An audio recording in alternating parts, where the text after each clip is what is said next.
O que é a gravidade? E o quão importante ela é para nossas vidas e quanto ela é importante para a ciência. A lei da gravitação universal de Newton foi uma conquista científica revolucionária, pois ela unificou a descrição dos movimentos dos corpos celestes com o movimento dos corpos terrestres. A gravitação de Isaac Newton perdurou por 200 anos, permitindo que nós pudéssemos explicar muitos fenômenos e ainda prevalece até os dias de hoje.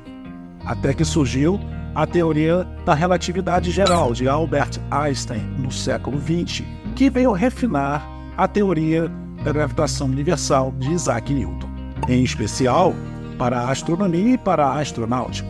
E essa descoberta propiciou uma base sólida para a física e para a astronomia, permitindo prever e explicar com muita precisão os movimentos planetários. Nesse vídeo, vamos entender como Newton enxergou, tratou e equacionou a solução para a sua teoria da gravidade universal e o quanto ela é tão importante para a nossa ciência. A dedicação de Isaac Newton abriu portas para uma compreensão muito maior e vasta do nosso universo. Saiba como depois da vinheta. Canal Ciência Mais, um canal de Bruno Farias da Silva.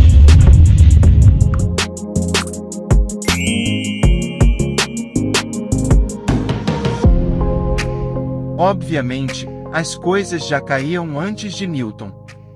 Mas como será que os filósofos e cientistas encaravam a gravidade antes de Newton? Qual era a explicação que tínhamos até o século XVII para esse fenômeno natural? O marco zero do conceito de gravidade pode ser atribuído a um dos mais influentes pensadores da história ocidental. Estamos falando do filósofo grego Aristóteles, que viveu entre os anos 384 e 322 a.C.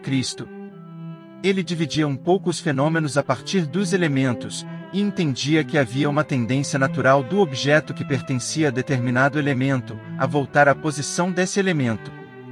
Assim, se um objeto era feito de terra, sua tendência natural seria voltar para a terra, por isso ele cairia. Já um objeto feito de ar teria a tendência natural de voltar para o ar, por isso ele subia. Essa explicação foi predominante até o século XVII, quando Newton revolucionou o nosso conhecimento sobre a gravidade. Nos tempos de Aristóteles, o entendimento do universo era baseado no sistema geocêntrico, onde a Terra era o centro do universo e todos os demais corpos orbitavam a Terra, inclusive o Sol. Então a queda dos corpos pela ideia de que a Terra era o centro do universo, e os corpos pesados tendiam a ocupar seu lugar natural neste centro. Em outras palavras, é o mesmo que dizer que as coisas caem quando estão soltas, pois tendem a ocupar seu lugar natural no centro do universo, ou seja, o planeta Terra. Os conceitos de Aristóteles predominaram em muitos centros de estudos da Antiguidade e Idade Média. Embora o pensamento aristotélico tenha predominado, sobretudo no mundo ocidental, e a Idade Média tenha entrado para a história como a Era das Trevas no que tange à evolução do conhecimento, é inegável que houve avanços científicos nos 2000 anos que separam Aristóteles e Newton. Atualmente, historiadores da ciência conseguem detectar pensadores da Antiguidade e da Idade Média que elaboraram ideias com maior proximidade da teoria newtoniana do que a física aristotélica, ainda que oficialmente prevalecesse a teoria do filósofo grego. O filósofo árabe, Abu Yusuf al-Kindi, que viveu entre os anos 801 e 873, em seu tratado sobre raios solares, declarou que os astros exerceriam uma força sobre os objetos e sobre as pessoas, onde essa força estaria associada à radiação dos astros, que se propagaria em linha reta pelo espaço e influenciaria as coisas na Terra. O filósofo de origem judaica, Solomon ibn Gabirol, entre os anos 1021 e 1058, também descreveu a gravidade, e sua contribuição foi para as primeiras noções sobre a inércia. Segundo ele, substâncias extensas e pesadas seriam mais imóveis que outras mais leves. Já o filósofo e astrônomo iraniano Abd al-Rahman al-Kazini, que viveu entre 1077 e 1155, apresentou a ideia de que corpos pesados em queda se moviam sempre em direção ao centro do planeta, e também descreveu que ela dependia de suas distâncias em relação ao centro da Terra, antecipando Isaac Newton em 600 anos. O conceito de inércia estava começando a cristalizar-se logo após o primeiro milênio da era cristã, e a teoria mais difundida era a teoria do ímpeto, que dizia que o contínuo movimento de um corpo se dá pela ação contínua da força. Quando essa cessava, o corpo voltaria ao seu estado de movimento natural. Por exemplo, ao ser arremessado, um corpo recebe uma espécie de força motriz, que seria transferida do lançador para o projétil, permanecendo nele mesmo após o fim do contato. Com o passar do tempo, tal força se dissiparia espontaneamente, fazendo com que o movimento se encerrasse. No caso da queda de objetos, contudo, já se entendia que essa força era provocada por algo que hoje é definido como gravidade. Segundo essa ideia, a Terra exercia uma atração sobre os objetos, que os puxava em direção ao seu centro. E aqui fica uma pergunta: será que a ideia de que a força da gravidade puxa tudo para o centro da Terra foi originalmente proposta por Newton? Será que Newton teve contato com esses textos antigos e elaborou toda a sua formulação da lei da gravitação universal com base neles? Independente da resposta a essa pergunta, mesmo que a resposta seja positiva, isso não tira de forma nenhuma os méritos de Isaac Newton, pois foi ele quem soube juntar os conceitos e equacioná-los de uma forma precisa para explicar a gravidade, dando a ela um tratamento físico e matemático muito assertivo. Além dos filósofos e estudiosos menos conhecidos aqui citados, outros mais famosos também se aventuraram a explicar a gravidade. Estamos falando de dois gigantes de nossa história: Leonardo da Vinci e Galileu Galilei. Eles estudaram a queda dos objetos. Todos sabemos que Leonardo da Vinci foi um grande artista do período do Renascimento no século XV, sendo ele muito lembrado por sua pintura mais conhecida entre todas, a Mona Lisa. Poucos sabem que ele também foi um engenheiro e cientista. Recentemente, pesquisadores descobriram que Da Vinci realizou experimentos que exploraram a gravidade como uma forma de aceleração, embora ainda imprecisos, porém bem à frente do seu tempo, demonstrando quão avançado era o seu pensamento. Ele desenvolveu experimentos para demonstrar que a gravidade é uma forma de aceleração, antecedendo os pioneiros Galileu Galilei e Isaac Newton em quase 3 séculos. O principal obstáculo para as pesquisas de Da Vinci eram os imprecisos instrumentos de sua época, e ele não tinha um meio de medir com precisão o tempo enquanto os objetos caíam. O que chamou a atenção nos escritos de Da Vinci foi uma frase onde ele escreveu: equação do movimento. Suas anotações deixam claro que ele sabia que os objetos não cairiam em velocidade constante, mas de forma acelerada. Basicamente, Da Vinci propôs que a velocidade da queda dependia da densidade do objeto e da resistência do ar. Já Galileu Galilei, um dos mais famosos cientistas de todos os tempos, estudou a queda livre e determinou que todos os objetos caíam com a mesma aceleração, independente do seu peso. Nenhum dos dois, no entanto, conseguiu chegar a uma lei universal para o fenômeno, e aí reside o mérito de Isaac Newton. O trabalho de Newton foi genial, porque ele conseguiu, certamente com o conhecimento acumulado por seus antecessores, não só entender uma força universal e fundamental, como também torná-la um fenômeno explicável. A lei da gravitação universal foi por si só uma verdadeira revolução científica. Compreender a gravidade é essencial em diversas áreas do conhecimento.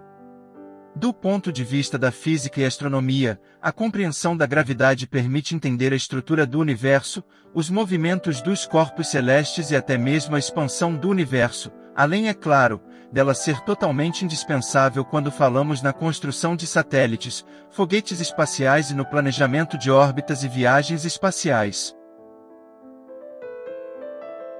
A física aristotélica predominou até a chegada de Newton, que formulou a lei da gravitação universal, revolucionando o conceito de gravidade e introduzindo a ideia de uma força universal de atração entre corpos. Antes das descobertas de Newton, as pessoas tinham uma compreensão limitada das forças que governavam o movimento dos corpos celestes. A teoria de Newton foi um marco importante na história da ciência e é considerada uma das maiores conquistas intelectuais da humanidade. As alterações introduzidas por Newton na concepção do cosmos e dos corpos foram significativas. Ele afastou-se do universo aristotélico. Enfim, sua teoria revolucionou a maneira como o mundo moderno passou a conceber o cosmos, os corpos e as leis que regem seus movimentos. Em 1679, Newton começou o seu trabalho de estudo e compreensão da mecânica celeste, considerando a gravitação e seu efeito nas órbitas dos planetas com referência às leis de movimento planetário de Kepler. Nesse período, ele trocou algumas cartas com Robert Hooke, que havia sido nomeado para gerenciar a correspondência da Royal Society. O interesse renovado de Newton em assuntos astronômicos recebeu estímulo adicional pelo aparecimento de um cometa no final do ano de 1680. Após as trocas com Hooke, Newton elaborou uma prova de que a forma elíptica das órbitas planetárias resultaria de uma força centrípeta inversamente proporcional ao quadrado da distância. Newton comunicou seus resultados a Edmund Halley e à Royal Society, através de um tratado escrito em cerca de 9 folhas que foi copiado no livro de registro da Royal Society em dezembro de 1684.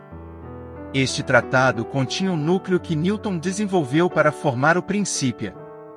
Escrito em latim e compreendendo 3 volumes, o livro que descreve a teoria da gravitação universal de Isaac Newton, chamado de Philosophiae Naturalis Principia Mathematica, ou simplesmente Principia, foi publicado pela primeira vez em 5 de julho de 1687 com incentivo e ajuda financeira de Halley. Ele é considerado uma das obras mais importantes da história da ciência, e forma a base da mecânica clássica. Além da gravitação universal, o Principia explica as leis do movimento de Newton, além de outras coisas, como por exemplo, as leis do movimento planetário de Johannes Kepler. Kepler havia formulado leis empíricas sobre o movimento planetário, mas a explicação teórica por trás dessas leis ainda era desconhecida. Newton começou suas investigações analisando as órbitas dos planetas ao redor do Sol, além dos movimentos da Lua em relação à Terra. Ele estudou cuidadosamente os trabalhos de Kepler, que havia descoberto as 3 leis do movimento planetário. Ele realizou experimentos e observações para compreender a natureza da gravidade e como ela afetava os objetos na Terra. Ele também se baseou nas contribuições anteriores de cientistas como Galileu Galilei, que havia estudado a queda livre dos objetos e a aceleração devido à gravidade terrestre. René Descartes também inspirou Newton, através da geometria analítica, que envolvia a descrição de curvas em termos de equações matemáticas. Newton formulou a hipótese de que a mesma força que fazia uma maçã cair em direção ao chão era a mesma responsável pela órbita dos planetas ao redor do Sol. A complexidade para se aplicar sua teoria da gravidade ao movimento da Lua era tão grande, que acabou afetando a saúde de Newton, privando-o de seu apetite e sono. Mas nem tudo foram flores após a publicação do Principia. Antes mesmo do seu mais importante livro, já em 1686, Newton foi confrontado com a afirmação de Robert Hooke sobre a lei do inverso do quadrado. Robert Hooke o atacou ferozmente alegando que ele era o autor dessa descoberta, e dali em diante, a relação entre Newton e Hooke nunca mais seria a mesma. Newton defendeu ainda mais seu trabalho dizendo que, se tivesse ouvido falar pela primeira vez da proporção inversa do quadrado de Hooke, ainda teria alguns direitos sobre ela, em vista de sua demonstração precisa que desenvolveu sobre ela, coisa que Hooke não tinha como provar.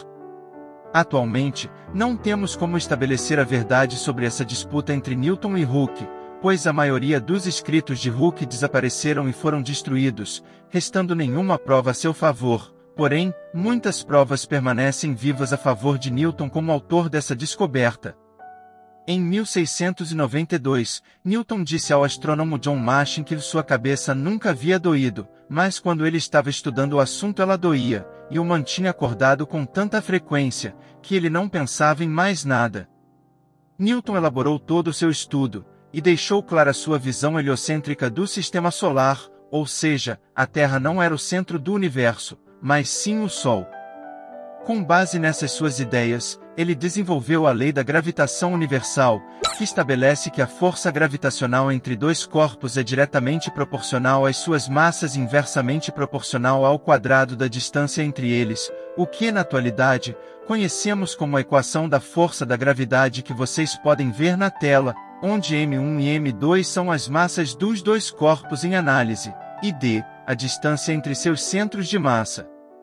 G é a constante gravitacional universal, cujo valor só foi estabelecido mais de 100 anos mais tarde, através do cientista inglês Henry Cavendish, que realizou a primeira medição direta da atração gravitacional entre dois corpos em laboratório, o que o fez determinou o valor para G, o qual vale 6,67 vezes 10 elevados a menos 11.